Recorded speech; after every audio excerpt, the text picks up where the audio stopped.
Informasi lainnya, khawatir diancam dan terjadi intervensi hukum, korban dan sejumlah saksi dalam kasus penganiayaan balita di Daycare Depok mengajukan perlindungan hukum ke LPSK. Sementara tersangka kini dalam kondisi sakit dan rencananya akan diantarkan ke Rumah Sakit Polri Kramat Jati, Jakarta Timur. Mbak, sehat Mbak? Mbak Tata. Lembaga Perlindungan Saksi dan Korban siap memberikan perlindungan kepada saksi terkait kasus penganiayaan kepada anak berinisial MK yang dianiaya di tempat penitipan anak atau daycare di kawasan Depok, Jawa Barat. Pengajuan perlindungan ke LPSK merupakan inisiatif korban dan para saksi yang khawatir terjadinya ancaman, intimidasi maupun intervensi proses hukum dalam kasus ini. Pada pokoknya saksi-saksi ini adalah orang yang mengetahui betul, mendengar dan mengetahui terkait dengan peristiwa ini. Terlebih kerjanya seperti apa belum bisa kita sampaikan karena sekarang proses hukum juga masih berjalan di Polres Metro. Baru saja teman-teman rekan media mungkin ketahui telah ditetapkan sebagai tersangka dan dilakukan penahanan, tapi ini proses masih berjalan sangat panjang, bahkan belum P21.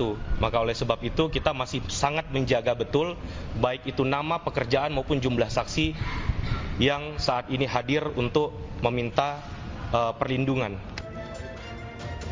LPSK menerima permintaan atau permohonan dari pihak manapun yang terdapat tindak pidana, termasuk dalam kasus penganiayaan terhadap MK. Kasus yang menarik perhatian, apalagi menyangkut mengenai anak, menyangkut mengenai lembaga pendidikan ya dan lain-lain, ini menjadi perhatian kita semua. Harapannya adalah kita tetap bisa mendampingi proses ini, ya, memberikan perhatian.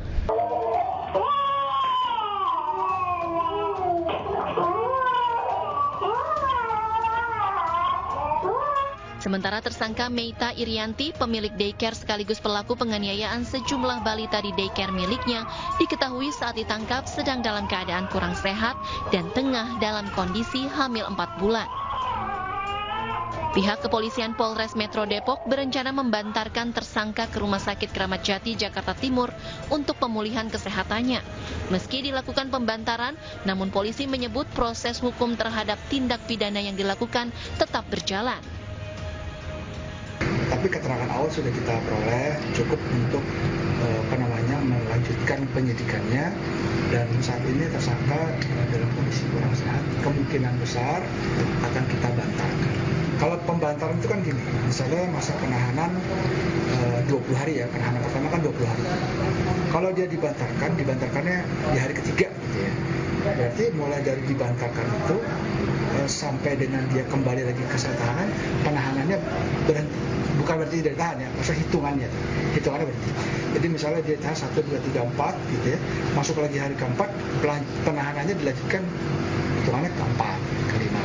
Jadi tidak mempengaruhi masa tahanan gitu kalau dibantarkan. Tetapi dia dibantarkannya harus di Kramat Jati, karena di Kramat Jati memang ada tempat khusus bagi para tersangka yang sakit, sehingga dia tidak juga kemana-mana dan dijaga oleh mereka.